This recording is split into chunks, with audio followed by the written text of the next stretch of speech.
अंतः उपचुनाव इस वक्त राजनीति की हर खबर में सबसे ऊपर आ रहा है और कहीं ना कहीं चुनाव बेहद दिलचस्प होता जा रहा है, क्योंकि एक तरफ प्रमोद जैन भाया है जो लगातार अंता के स्थानीय उम्मीदवार हैं और बड़े बड़े पोस्टर लगा रहे हैं, स्थानीय सामान्य सीट, सामान्य उम्मीदवार और स्थानीय उम्मीदवार। दूसरी तरफ नरेश मीणा है जो कि सुर्खियों में अपने अनशन की वजह से और कहीं ना कहीं समरावता थप्पड़ कांड की वजह से, झालावाड़ की वजह से है।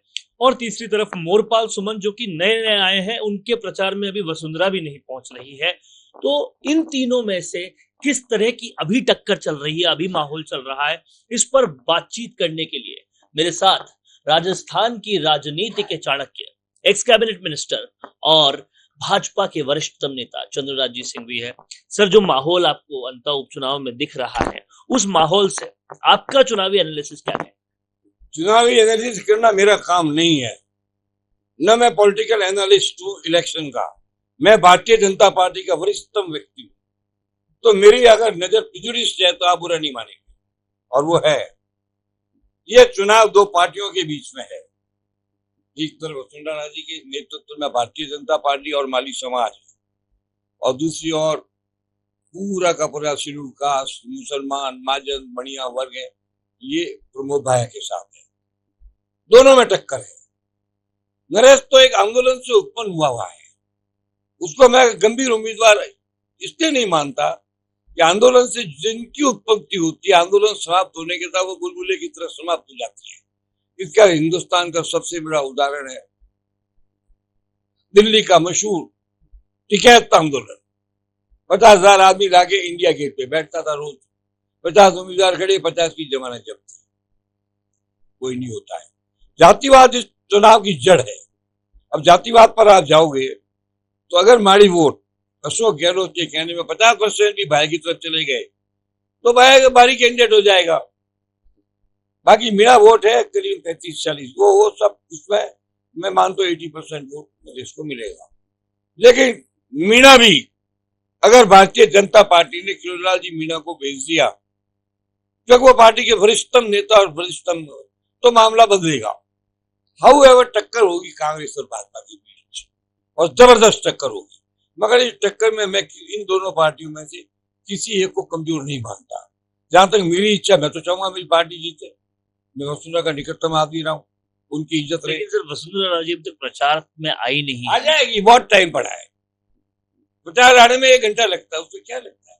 आजकल तो मीडिया है, 1 मिनट में एक न्यूज आई और वो वायरल हुई हो तो ये प्रचार हुआ। पर आपको नहीं लगता प्रभुलाल सैनी के होते हुए और मुरपाल सुमन जैसा व्यक्ति क्यों उतारा गया? प्रभुलाल होता तो भी भाजपा चुनाव लड़ती, मुरपाल सैनी होता तो भी भाजपा चुनाव लड़ती, प्रभुलाल होता तो भी माड़ी चुनाव लड़ता, मोरपाल तो भी माड़ी चुनाव पड़ेगा। मुरपाल सुमन सर ओबीसी। अरे सब फर्क क्या पड़ता है किसी के लड़ने से? ओबीसी तो प्रभुलाल भी ओबीसी भी था, कौन सा अलग था? कोई फर्क नहीं पड़ता है। असल में बात यह कि चुनाव जबरदस्त होना चाहिए और होगा। जहां तक मेरा कैलकुलेशन है, मैं किसी भी हालत में भाइयों को कमजोर नहीं मानता। जीतेगा मैं नहीं कहता, जीतेगी तो भारतीय जनता पार्टी, क्योंकि देश और राष्ट्र हित, नरेंद्र मोदी और देशभक्ति, और सबसे बड़ी जो है, सबसे बड़ी ताकत राष्ट्रीय स्वयंसेवक संघ, पूरे प्रांत का लग जाएगा वहां जाकर के, और जीतेगी। भाजपा की जीत करीब करीब मैं मानता हूं पक्की है। टक्कर होगी तो बाहर से होगी, नरेश से टक्कर नहीं होगी। नरेश के बाद मुझे आप बताओ, मुझे तो वोट मीणा को देता नहीं है, मुझे देगा नहीं, चाहे कोई कितना भी चिल्ला ले, चाहे कोई कितना भी प्रयास कर ले। और कांग्रेस में है, चाह करके भी गुंजन ज्यादा मदद नहीं कर पाएगा। कांग्रेस के अंदर अशोक गहलोत तो कुछ मारे भी वो लाएगा, तो भाया भी कमजोर कैंडिडेट नहीं है, मगर मजबूत कैंडिडेट माना जाए तो भारतीय जनता पार्टी।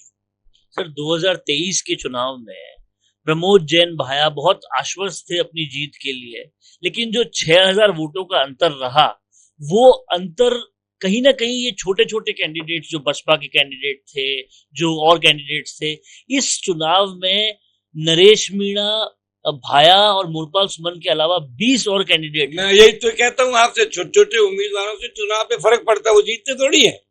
आप तो अंग्रेजी को जीता हुआ मान करके चल रहे हो, ये कैसे हो सकता है? जैसे और छोटे बुलबुल है, ये बुलबुला ये भी है, पर हाँ, उसको कभी कभी हनुमान की मदद मिलने से जोश आ जाता है, कभी वो राजेंद्र गुड्डा की मदद से जोश आ जाता है। हिम्मत वाला आदमी तो है ही, साहसी आदमी भी है, प्रयासी भी है। मगर अच्छा वोट लाने की तो गारंटी हो सकती है, पर अच्छा वोट जीत का वोट नहीं होता है।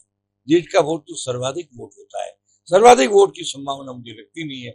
इसलिए प्रमोद भाया और मोरपाल के बीच में, प्रमोद भाया और मोरपाल नहीं है, भाजपा और कांग्रेस के बीच में टकराव मानता है। तो कहीं ना कहीं चंद्रराज सिंघवी का कहना है कि भाजपा और कांग्रेस के बीच में टक्कर है और गलती कहीं से भी ये नहीं करनी चाहिए कि प्रमोद जैन भाया को कमतर आंक लिया जाए। नरेश मीणा पॉपुलर जरूर है, लेकिन पॉपुलैरिटी जीत में तब्दील हो ऐसा मुश्किल लगता है। सहयोगी पवन के साथ वरुण बंसाली, संवाद के लिए, संवाद भारत के लिए। भारत का सबसे तेजी से बढ़ता हुआ डिजिटल न्यूज चैनल, जिसका परिवार 4,17,000 लोगों से भी ज्यादा बढ़ रहा है। वो संवाद न्यूज चाहता है हर जिले और हर राज्य में मीडिया पार्टनर्स। तो अगर आप बनना चाहते हैं संवाद न्यूज के पार्टनर्स, तो कांटेक्ट करें नीचे दिए गए नंबर्स पर। इसके अलावा अगर आप वीडियो एडिटर बनना चाहते हैं या फिर न्यूज इंडस्ट्री में बतौर इंटर्न सब सीखना चाहते हैं, तो संवाद न्यूज के जयपुर हेड ऑफिस में काम करने के लिए संपर्क करें स्क्रीन पर दिए गए नंबर पर।